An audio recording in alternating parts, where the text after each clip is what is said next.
Hujambo na karibu kwa mara nyingine tena mtazamaji wa The World News katika kipindi hiki cha ulimwengu wa siasa. Mimi ni Adam Hussein.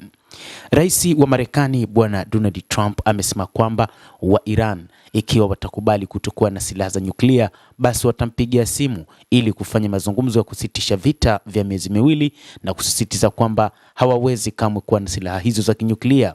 Hii ni baada ya Tehran kusema Marekani inapaswa kuondoa vikwazo katika makubaliano ikiwa ni pamoja na kuziba bandari za Iran.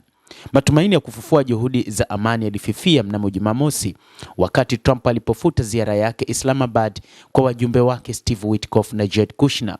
Waziri wa mambo ya nje wa Iran Abbas Araghchi alisafiri kwenda na kutoka kwa wapatanishi Pakistan na Oman siku ya Jumapili. Aliwasili St. Petersburg nchini Urusi leo Jumatatu, Wizara ya mambo ya nje ya Iran ilisema kwenye Telegram, ambapo anatarajiwa kukutana na Rais wa Urusi Vladimir Putin.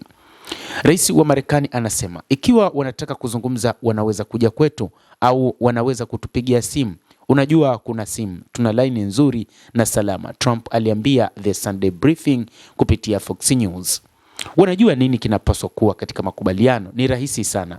Hawawezi kuwa na silaha za nyuklia, vinginevyo hakuna sababu ya kukutana, Trump anasema. Shirika la habari la Axios limeripoti Jumatatu likimnukuu afisa wa Marekani ambaye hakutajwa jina na vyanzo viwili vinavyofahamu suala hilo kwamba Iran ilitoa pendekezo jipya kwa Marekani kupitia wapatanishi wa Pakistan kuhusu kufungua tena mlango wa bahari wa Hormuz na kumalizika kwa vita, huku mazungumzo ya nyuklia yakiahirishwa kwa hatua ya baadaye. Trump anatarajiwa leo Jumatatu kufanya mkutano wa chumba cha hali ya hewa kuhusu Iran na timu yake ya juu ya usalama wa kitaifa na sera za kigeni, ambapo wanatarajiwa kujadili mkwamo uliopo na chaguzi zinazowezekana na hatua zinazofuata katika vita hivyo. Mwandishi wa Axios alitumwa kupitia mtandao wa kijamii. Wizara ya mambo ya nje ya Marekani na ikulu ya Marekani hazikujibu mara moja maombi ya moja kwa moja kuhusu ripoti hiyo. Iran kwa muda mrefu imekuwa ikiitaka Washington kutambua haki yake kurutubisha madini ya uranium ambayo Tehran inasema inatafuta tu kwa malengo ya amani, lakini ambayo mataifa magharibi yanasema inalenga kutengeneza silaha za nyuklia. Hata hivyo, wa Iran wamesema kamwe hawawezi kuachana na mpango wao wa nyuklia, angalau wanaweza kusubiri kwa miaka 5, lakini taarifa za awali za Marekani ni kwamba wa Iran walipaswa kuachana na mpango wa nyuklia ndani ya miaka 20, jambo ambalo wa Iran wamesema halitowezekana. Hii ndio moja kati ya jambo kubwa ambalo linasababisha kutomalizika kwa mzozo kati ya Marekani na Iran, kwa sababu wa Marekani wanataka Iran ifuate kile ambacho wao wanataka, huku wa Iran wakisema hawezi kulazimishwa katika kufanya makubaliano ambayo yatakuwa na faida kwa upande mmoja lakini yakileta hasara kwa upande wa pili. Wanachotaka wa Marekani sasa ni kuhakikisha uranium iliyorutubishwa yote inaondolewa nchini Iran na kupelekwa nchini Marekani na si nchi yoyote ile.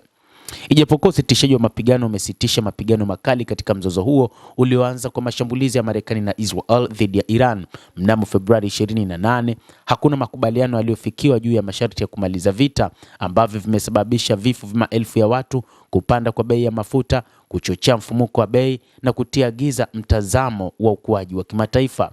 Trump anakabiliwa na shinikizo la ndani la kumaliza vita huku ukadiriaji wake wa kuidhinishwa ukishuka. Trump anakabiliwa na shinikizo la ndani ili kumaliza vita hivyo visivyopendwa. Viongozi wa Iran ambao Marekani na Israel inawataja waliodhoofika kijeshi wamepata manufaa katika mazungumzo na uwezo wao wa kusitisha meli katika mlango wa bahari wa Hormuz, mlango wa kiuchumi ambao kwa kawaida hubeba 1/5 usafirishaji wa mafuta duniani. Tehran kwa kiasi kikubwa imefunga mkondo wa bahari huku Washington ikiweka kizuizi cha bandari za Iran. Kabla ya kuelekea Urusi, Araghchi alirejea Islamabad baada ya kufanya mazungumzo siku ya Jumapili nchini Oman. Vyombo vya habari vya serikali ya Iran vimesema Araghchi alijadili usalama katika eneo la bahari hiyo na kiongozi wa Oman Haitham bin Tariq Al Said na akataka kuwepo kwa mfumo wa usalama wa kikanda bila kuingiliwa na watu wa nje. Araghchi alisema kupitia ukurasa wake wa X kwamba lengo la mazungumzo yake ya Oman lilijumuisha njia salama ambazo ni kwa ajili ya manufaa kwa majirani wote wapendwa na ulimwengu. Shirika la habari la Iran la Tasnim limesema mada ya mazungumzo ya Araghchi na maafisa wa Pakistan pamoja na kutekeleza utawala mpya wa kisheria kwenye mlango wa bahari wa Hormuz na kupokea fidia na kuhakikishiwa kutofanyiwa uvamizi tena wa kijeshi kutoka kwa hamasishaji wa vita na kuondoa kizuizi cha majini. Endelea kutufuatilia mtazamaji, na usisahau kulike, usisahau kucomment, kadhalika kusubscribe channel yetu hii upate habari hizi kwa mapana kupitia The World News. Naitwa Adam Hussein.